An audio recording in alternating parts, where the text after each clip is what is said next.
দেয়তিবুলের BC দেয়তিব দুটি বা আসসালামু আলাইকুম ওয়া রাহমাতুল্লাহি ওয়া বারাকাতুহু। আমরা সৌদি আরব রিয়াদ এয়ারপোর্ট ট্যাক্সি ড্রাইভার।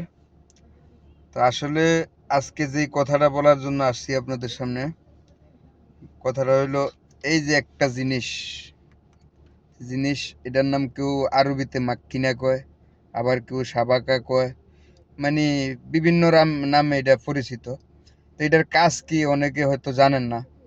এটার কাজ হইলো এখন ডিজিটাল সিস্টেমে আপনি যদি 1 টাকা রুটিও খরচ করেন তাইলে এটার মাধ্যমে আপনি পেমেন্ট করতে পারবেন। পেমেন্ট সিস্টেম হইলো আপনার যদি যেমন ভিসা কার্ড, এই এই মেশিনটা হইলো আপনার মাদা কোম্পানির মেশিন। তো এই মাদা কোম্পানির কার্ডও থাকে, বিভিন্ন রকমের কার্ড। এই মেশিনের মধ্যে আপনি যদি পেমেন্ট করতে চান, এই জায়গার মধ্যে টাচ করলে সাথে সাথে টাকাটা আপনার অ্যাপ্রুভিড দেখাইব। তো অ্যাপ্রুভিড দেখাইলে কী হইব, এই টাকাটা যার নামে এই অ্যাকাউন্টটা খোলা তার কাছে এই টাকাটা চলে যাব।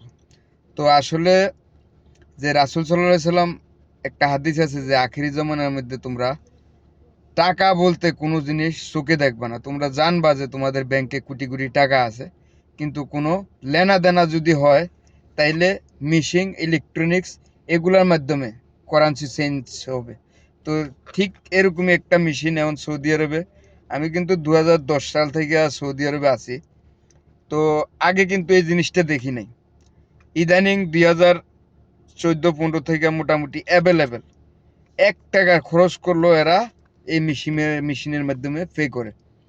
তো আসলে যারা এই জিনিসটার ব্যাপারে জানেন না তাদেরকে জানার জন্য বা বোঝানোর জন্য আমি আজকে ভিডিওটা করলাম। এই জিনিসটা মনে করেন যে এতটাই খারাপ করছে সৌদি আরবে। আমরা যারা আজনবী আছি, বিশেষ করে আমরা যারা আজনবী আছি, যেমন বাংলাদেশি, ইন্ডিয়ান, পাকিস্তান, বিশেষ করে যে কোনো জায়গায় কোনো খরচ করতে গেলেই কয় যে সাবাকার মধ্যে দে, সাবাকা মানে এটার মধ্যে পে করতে।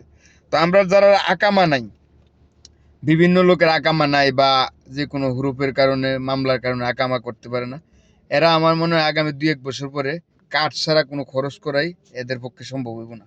সৌদি আরবে যে নিয়ম কানুন চলতে আছে, সবারই একটা রুটির দোকান খুললো, আপনি সর্বপ্রথম আগে এই মেশিনটা ব্যবহার করতে হবে। ঠিক আছে?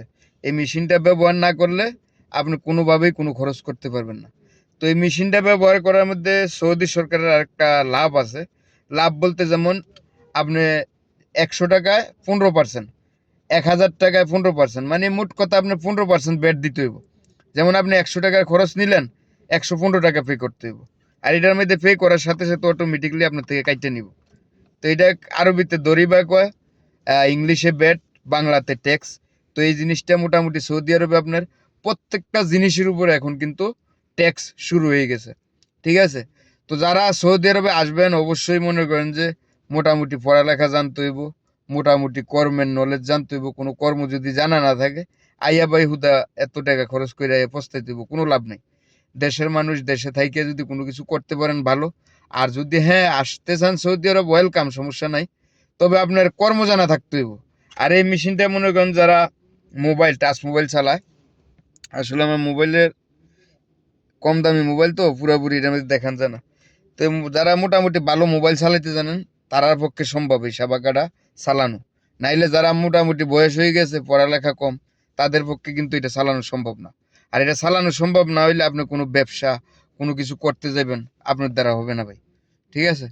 তো ধন্যবাদ। ভিডিও বড় করে লাভ নাই। ইনশাল্লাহ নেক্সট টাইমে আরও কিছু তথ্য নিয়ে হাজির হবো। এ পর্যন্ত ভালো থাকবেন। আমার সাথে আছে আলম ভাই। হ্যাঁ আলম ভাই, কিছু কোন, আপনি কিছু কোন। তো ওকে, আল্লাহ হাফেজ, ভালো থাকবেন সবাই। আসসালামু আলাইকুম রহমতুল্লাহ।